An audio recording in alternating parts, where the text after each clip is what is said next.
Ekosistem terumbu karang adalah tempat tinggal bagi ribuan binatang dan tumbuhan yang banyak diantaranya memiliki nilai ekonomi penting. Berbagai jenis biota dan organisme mencari makan dan berlindung di ekosistem tersebut.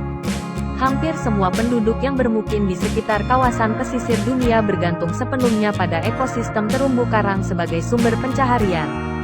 Terumbu karang terdiri dari dua kata, yaitu terumbu dan karang. Terumbu di sini maknanya batuan sedimen dari kapur atau kalsium karbonat, CaCO3, yang dihasilkan oleh karang.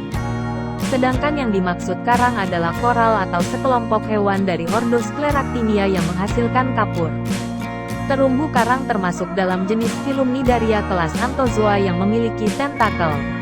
Kelas Anthozoa tersebut terdiri dari dua subkelas yaitu Hexacoralia, atau Zoantharia, dan Optocoralia. Ekosistem terumbu karang terdiri dari 1. Terumbu karang tepi atau fringing reef. Terumbu karang tepi atau karang penerus berkembang di mayoritas pesisir pantai dari pulau-pulau besar di dunia. 2. Terumbu karang penghalang atau barrier reef. Terumbu karang cincin atau atolls. 3. Terumbu karang datar atau gosong. Terumbu dikenal dengan patch reef. Terumbu karang terbesar memiliki panjang 2.300 km atau 1.430 mil. Great Barrier Reef merupakan sistem terumbu karang terbesar di dunia. Koloni karang adalah kumpulan dari berjuta-juta polip penghasil bahan kapur, CaCO3, yang memiliki kerangka luar yang disebut koralit. Di Indonesia, ekosistem terumbu karang terluas dapat ditemukan di Sulawesi. Sulawesi memiliki ekosistem terumbu karang seluas 894.077 hektar. Pulau Sumatera di peringkat kedua dengan ekosistem terumbu karang seluas 460.731 hektar dan Maluku ketiga dengan luas 432.471 hektar. Ciri-ciri ekosistem terumbu karang yakni berada di laut yang dangkal dan jernih. Ada hewan berupa spons, moluska, bintang laut, ganggang, ikan, dan lain sebagainya. Terumbu karang modern ada sejak lebih dari 50 juta tahun yang lalu. Waktu yang dibutuhkan terumbu karang untuk tumbuh adalah antara 5.000 sampai 10.000 tahun. Ketika terumbu karang punah, kita akan kehilangan berbagai jenis ekosistem laut karena kekacauan habitat mereka yang tidak dapat bertumbuh dan berdampak pada terganggunya sistematika rantai makanan akibat hilangnya keberagaman hayati. Secara ekologi, ekosistem terumbu karang berfungsi sebagai penyangga bagi kehidupan biota pesisir dan lautan. Terumbu karang merupakan lingkungan yang sangat kaya akan keanekaragaman hayati.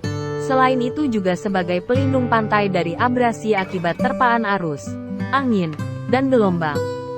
Tingkat kerusakan terumbu karang di Indonesia sangat tinggi. Dari mulai rusak ringan sampai rusak parah, diperkirakan mencapai 94,8%. Ini berarti hanya tinggal 5,2% terumbu karang yang masih dalam kondisi baik. Faktor-faktor lingkungan yang mempengaruhi perkembangan ekosistem terumbu karang. Coral Reef. 1. Suhu. 2. Salinitas. 3. Cahaya dan kedalaman. 4. Kecerahan. 5. Paparan udara ditelan dengan aerial exposure. 6. Gelombang. 7. Arus. 8. Interaksi yang terjadi di dalam ekosistem terumbu karang. Berikut 7 penyebab rusaknya terumbu karang.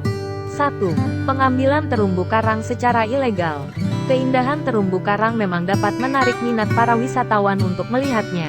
2. Pembangunan di pesisir pantai. 3. Pencemaran limbah. 4. Penambangan. 5. Penangkapan ikan secara ilegal. 6. Penebangan hutan mangrove.